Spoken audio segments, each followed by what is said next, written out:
Hazrat Abdullah bin Masud radiyallahu anhu states that Allah's Apostle sallallahu alaihi wasallam was delivering a sermon, reclining in a leather tent.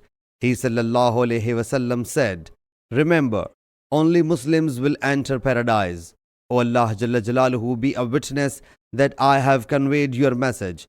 Do you like to be the 1/4 of paradise dwellers?"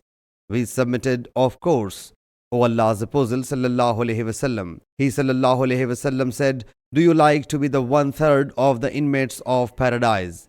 We submitted, "Of course, O Allah's Apostle sallallahu alaihi wasallam." He sallallahu alaihi wasallam said, "I hope that you will be the half of the inhabitants of paradise. Your number as compared to the prior ummah is such as a black hair on the body of a white bull, or a white hair on the body of a black bull." Sahih Muslim Hadees number 530.